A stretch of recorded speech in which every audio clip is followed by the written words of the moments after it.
Daily PY की series में आपका स्वागत है दोस्तों। यूजीसी नेट के एक और सवाल के साथ जून 2024 का सवाल। अंग्रेज ईस्ट इंडिया कंपनी ने वर्ष 1623 तक निम्नलिखित स्थानों पर फैक्ट्रियां स्थापित की थी। फैक्ट्रियां यानी व्यापारिक चौकियां। तो पहला है बड़ौदा, कलकत्ता, हैदराबाद। दूसरा है भरूच, अहमदाबाद, आगरा और मसूलीपट्टनम में। या तीसरा बीकानेर, पानीपत और मैसूर में। या चौथा मुंबई, चंद्रनगर या पुदुचेरी में। तो कौन सा आंसर सही है जिसमें ईस्ट इंडिया कंपनी ने अपनी व्यापारी फैक्ट्रियां स्थापित की थी? तो बताइए दोस्तों। ये आंसर होगा दो, भरूच, अहमदाबाद, आगरा और मसूलीपट्टनम में व्यापारिक फैक्ट्रियां स्थापित की गई थी। भारत में अंग्रेजों ने अपनी पहली फैक्ट्री जो स्थापित की थी, अस्थाई की बात कर रहे हैं, तो 1623 में। जबकि अस्थाई की बात करोगे तो वो होगा 1611 में। कहाँ पे? मसूलीपट्टनम में।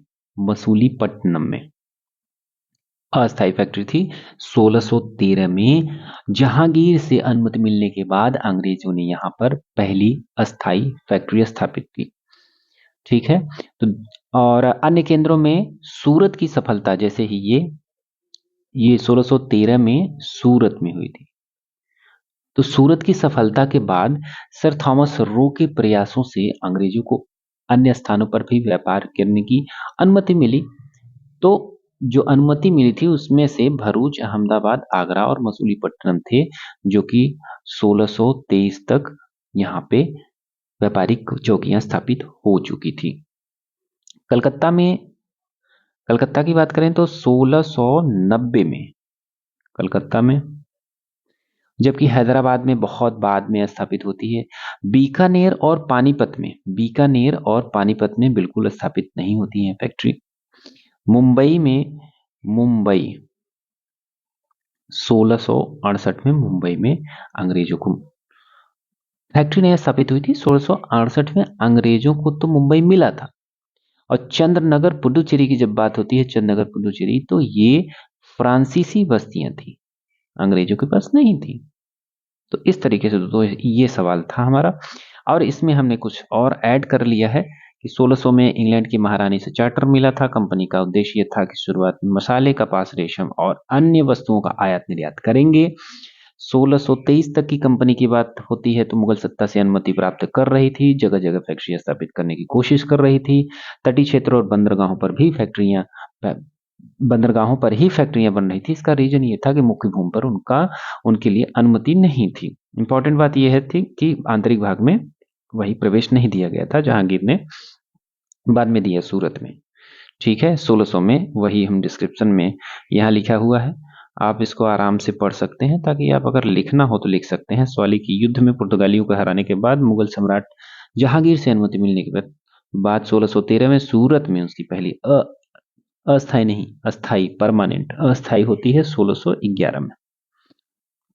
फैक्ट्री की नींव पड़ी। 1623 तक कंपनी ने भारत के पश्चिम और उत्तरी हिस्से जैसे भरूच, अहमदाबाद, आगरा में भी अपनी व्यापारिक चौकियां बना ली थी। सेम वही है। 17वीं शताब्दी में मध्य में कंपनी विस्तार तेजी से हुआ। 1623 में मद्रास के फोर्ट सेंट जॉर्ज नामक एक किलेबंद फैक्ट्री बनाई थी। बाद में दक्षिण भारत का मुख्यालय बन गया और पूर्वी भारत में विस्तार करते हुए कंपनी ने 1651 में हुगली, बंगाल में अपनी पहली फैक्ट्री खोली थी।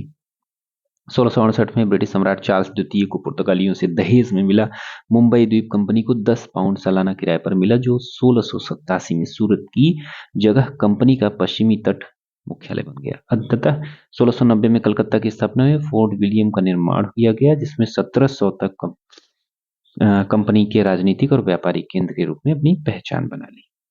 ठीक है दोस्तों। हाँ, अगर प्रेसिडेंसी की बात करें तो पश्चिमी भारत की प्रेसिडेंसी सूरत में शुरुआत में थी, बाद में उसको मुंबई कर दिया गया था। दक्षिण भारत की प्रेसिडेंसी की बात तो मद्रास में थी, जो वहां पे एक फोर्ट सेंट जॉर्ज था मद्रास में। पूर्वी प्रेसिडेंसी कलकत्ता में थी, जो फोर्ट विलियम बंगाल में था। ये मुख्य केंद्र हुआ करते थे उस टाइम तीनों। ठीक है दोस्तों। तो इस तरीके से हमारा ये सवाल समाप्त होता है और इसमें वही बात हुई है, सूरत, भरूच, मुंबई कब कब हुआ था, इसको आप देख सकते हैं। ठीक, चलिए मिलते हैं दोस्तों अगले वीडियो में। तब तक के लिए थैंक यू और पढ़ते रहिए खूब मन से। चैनल को सब्सक्राइब जरूर कर लीजिए।